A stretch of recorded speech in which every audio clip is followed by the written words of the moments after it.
Good afternoon. My name is Paul Stanley. For those of you that don't know me, I am the owner and president of Principal Supply, and I just wanted to take this opportunity to introduce myself and to give you some behind the scenes insight into Principal Supply and what our company is about and how we continue to grow. And for those of you that are business owners, I would love some feedback as we go through this video log or vlog, as all the cool kids call it. And we will just, I'd love to get some insight, some feedback as to your take on business. And for those of you that are clients and people, it'll give you some insight into what we do here and why we do it. And if you've sensed a different feel or flavor, maybe why that is. One of the things I want to discuss is who we see as most important in our company. Is it our clients? Is it our suppliers? Is it our employees? Is it me, the owner? And I've dealt with business long enough to know that a lot of businesses approach this from a different take on it. And so we'll talk about that in one of the vlogs. I have a motto here that was developed I'd been reading a book a long time ago, and I came up with this motto: helping to make things the way it ought to be. Or why do you do it that way? Why is it different? Why does it feel right, but maybe it's not how most people do business? And I'd like to talk about that and how that reflects on the flavor of our business doing things the way it ought to be done. Another thing would be upside down business. How it seems like capitalism is pretty set. How you make money is pretty set. And the terms that are out there, such as the market bears things, how do you set pricing? All of these things are something I think that we would do differently, and I would love to have the opportunity to have other business people speak into this one as well. I think it's important, and I think it helps me determine who I in business am going to buy from, and at certain times when other businesses do things, I have this mental note I make that I won't do business there anymore, and I want to talk about that, why we think that that's important.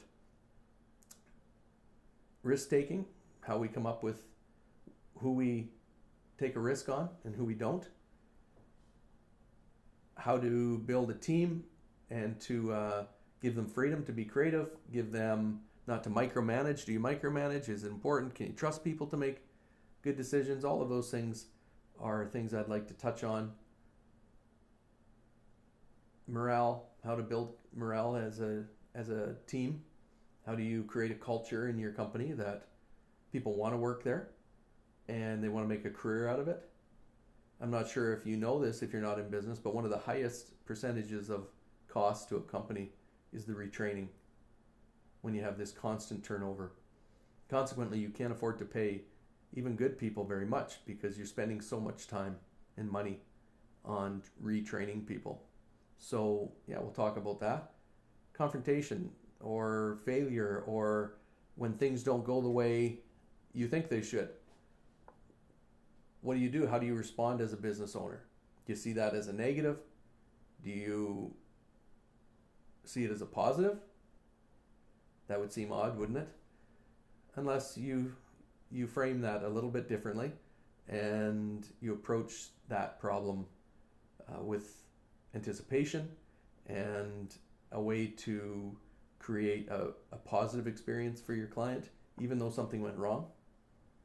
And how do you do that well? Adaptations, opportunities, changes. So something we've learned in working primarily with First Nations communities in Manitoba presently, and now we're in Saskatchewan and very soon moving over into Ontario, that part of the thing is that when you work with a different culture of people, you have to change. Now sometimes you think, well, you have to change because they just don't know how to do business, or they're not that smart, therefore you just have to do it differently. And believe me, I've heard all of these things. But we at Principal have had to decide to do things differently, not just because our clients were different, but there's things that we've seen and experienced that have made us realize that we weren't doing it right to begin with. And that can be humbling, that can be tough to take. It can mean changing a lot of your systems and the way you do things. And I think that it's been something that we as a team has had to work through. We've had to grow and stretch. It matters as to who we hire now. This town that we live in is surrounded with First Nations communities, and most of us have grown up around here. And so whether or not you know that, we have taken on things that were kind of ugly in us.